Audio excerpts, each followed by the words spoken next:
For her birthday, I took my girl Katie to Arizona so we could stay with some friends of hers and spend a few weeks partying and getting crazy and stuff before heading back to school for the year. We drove up in my dad's car. It's a really old Ford make. It's pretty beat up. The road was bumpy and long. Our relationship seemed at its strongest on the road. We were really in love. That was the first time I realized that. I had never truly been in love before. We were about halfway there when we realized we were going to run out of gas long before the nearest petrol pump. Katie's head was out of the window, sunglasses on, in the blistering heat outside. Nothing but the wild desert landscape to be seen in all directions. We became frantic. We hadn't seen another car on the road in almost an hour. What if we broke down here, in the middle of the desert, with no food or water, with no one out there to find us? I sped up slightly, driven by these fears. It was then that we came across a gas station, smack bang in the middle of nowhere, in dry, empty nowhere. It was an old, worn-down servo. Long, yellow grass blew in the breeze beneath it. Outside were two rusted gas pumps. At first, we didn't know if it was occupied. It seemed so lifeless. But as we pulled up and saw the petrol stains in the dirt, as we were convinced otherwise. Katie started refilling the car and I went inside to pay and grabbed something to eat on the road. When I first went to open the door, it jammed. This perturbed me, so I looked up at the sign to check and was reassured that the store was open, according to the torn sign that hung in between the dull yellow curtains at the door's window. I pushed harder and harder with effort. Got into the shop. Inside, it was totally abandoned and left to ruin. Complete aisles lay on the ground. The fridges were smashed and glass coated on the floor. Despite the brightness outside, the interior of the gas station was dark and bitterly cold. Then there came from behind me this quiet weeping, like a child's. I felt my heart race. It was coming from the back room. I stepped over the smashed glass and twisted metal remnants on the floor. Over where the patches of grass had grown through, I ran my hand along the wall and felt the crisscross of ivy beneath my fingers. It was overgrown. There came the crying again, and now I was facing the back room door. It was directly in front of me. I pushed the door open, and it cracked with rust in its joints. Inside there lay several wooden steps into the basement. It was pitch black, and the smell was horrific. The drip drop of water alerted me to the fact that the basement was flooded. The water was up to my knees. Again, there came the crying, and a small splash in the far corner of the basement. "Hello?" I called out. "Is anyone there?" I started approaching the corner. The smell was horrible and cold water eventually got to me. The sobbing was getting louder. In the corner I swore I saw something move amongst the shadows. "Hello?" I called again. What's wrong?" I finally reached the corner, still dark. I had to bend down to avoid the pipes which leaked down my back and trickled down my spine. The figure in front of me was very small and black, hunched over, sobbing quietly, head in its hands. "Why are you down here?" I whispered. Then It stopped moving completely. It was totally still. All noise seemed to cease but for the quiet dripping of a broken pipe somewhere behind me. I outstretched my arm to touch its tiny shoulder, but it then began to slowly turn in my direction, to look me eye to eye. As its face swiveled around to look into mine, I remember screaming and swinging my head up in recoil, cracking it on the pipes above. The face was white as a sheet, pale like a hideous moving mask. The eyes and mouth were completely black holes, huge and widening even as I looked at them. They were so huge they almost consumed its entire face. I desperately tried to escape. It splashed towards me at a rapid speed, uncurling its long, thin fingers. It was wailing now, staring into me with its huge black eyes. And as I scrambled up the stairs with great difficulty, as I felt my legs begin to give way beneath me, it sprinted out of the water and up the stairs towards me. I slammed the door, flipped the lock, and tore out of the store into the old Ford. Katie began to laugh when she saw me, jeans wet, trembling with sweat soaking my chest. But I grabbed her and screamed at her to drive.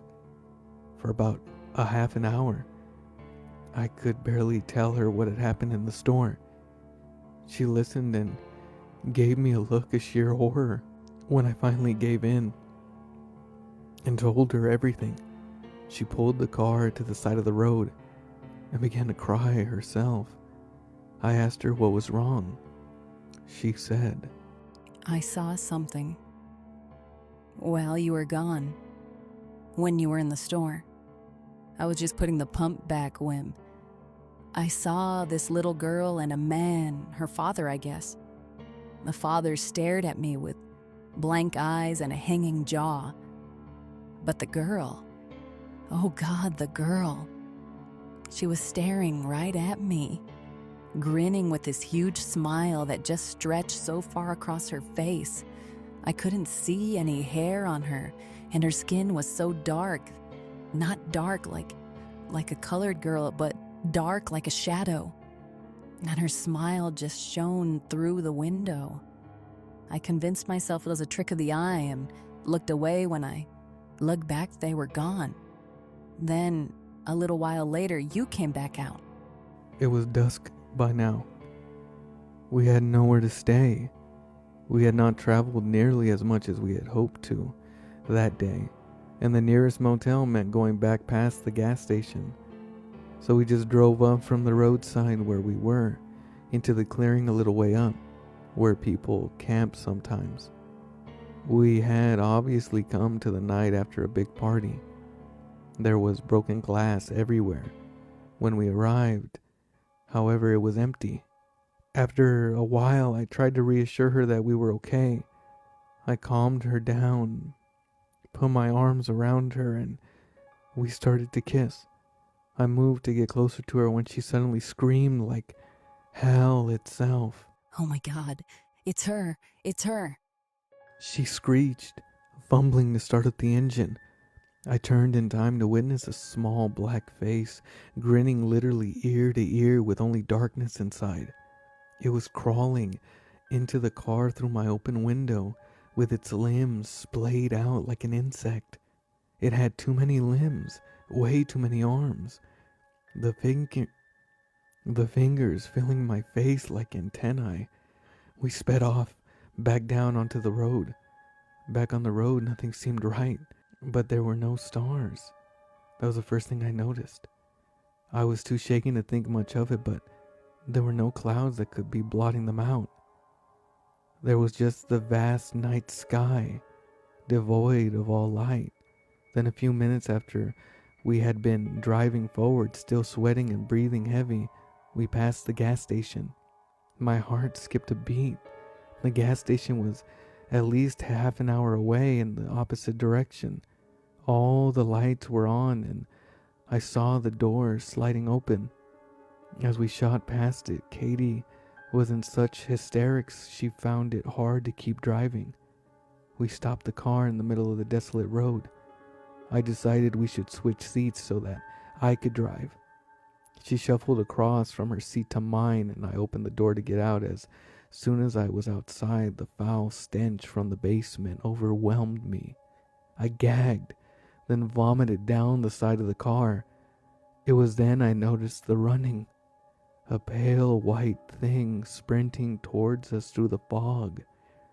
Its limbs practically a blur. I could make out no face. How long had it been following us? Running after us in the night? I got into the driver's seat as quickly as possible. We drove off again, not talking. Katie whimpered and I silently prayed. Then we passed the gas station again. The door was open now. There were 2 figures standing at the door waiting. As we focused ourselves on, we became both aware of a soft, barely audible weeping in the back seats. Neither of us dared turn around. "Ignore it," I whispered. My trembling hands gripped the steering wheel. Katie was curled in the fetal position, holding her head in her hands. The wailing increased, becoming extremely loud, ear-piercing, and horrific. Finally, I ordered myself to end it and looked behind me. For a split second, I thought it was a girl in a white dress looking back at me, but she was gone as soon as she appeared.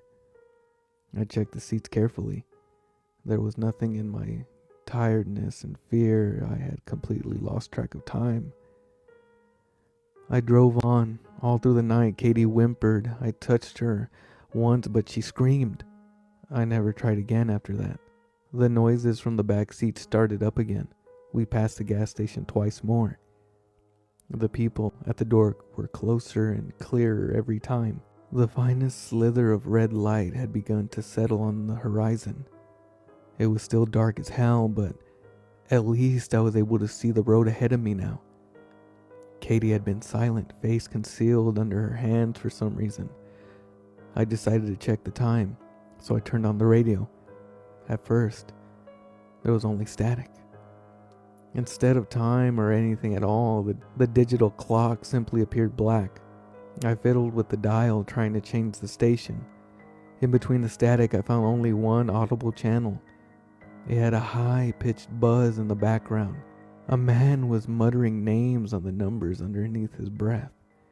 29, Lucy, 30, Adam, 31, Katie. I switched back to static.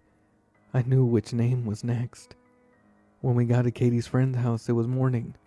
It was overcast and everywhere had the smell of rain on it. Her friends weren't home. Katie's friends lived way out in the country with no one else around in a mile. The grass was climbing the walls outside. How long had they been out? As soon as we were inside, Katie started whimpering again. I realized that while she had been silent, she was biting on her lip. Blood was trickling down her chin and the skin around her mouth was torn and chewed through. She grabbed the newspaper and some masking tape off the table and began blocking out the windows. After the night's events, I didn't know whether I would be insane to join her or stop her. I simply watched. She covered the windows and jammed the door and turned the lights off. For some reason, I could have been minutes or hours. We sat silent in the dark. I offered to turn the television on. Katie said nothing, sitting blank and comatose. I turned the television on anyway. A grainy black and white image flickered to life before us. A white face with empty eyes, and an impossibly huge smile flashed up. The smile growing wider and wider the longer we stared into it. There came the sound of the weeping. From the television or in the house, I couldn't tell. We turned off the TV. It's been 3 whole days now. I haven't seen Katie at all today. She spends her time in the closet crying. I once tore the door open and screamed at her. She screamed back, her face contorting into something grotesque and inhuman. I slammed it in her face. The phone rings often. A voice, my mother's I believe, whispering under its breath. I can only catch snippets of what it says. Come back. You're always welcome to come back. Sometimes in the background I hear quiet chuckling. I hang up without saying a thing usually. The bathroom is shining white. I hear the shower running. And will walk in to find nothing at all. Then when I'm in the bathroom, I hear the television flick back on. It always goes to the face. In the background there are muttering voices now. I've called the police. Twice. All I get is the whispering woman's voice. Through the newspaper on this other side of the window, I see their hands slam against the glass and slide down. They do this for hours on end sometimes. They press their eyes up to the glass through the holes in the newspaper. At night we hear screaming from the guest room. I board it up. Sometimes I find tiny pieces of glass on the ground. A leak sprang up about a day ago in my room downstairs. Black spots of mold have appeared on the walls. There's a smell throughout the house, seeping in from my room. The odor of decay. I pray. I pray hopelessly and wish, I swear to God, I wish that I had never gotten out of that car.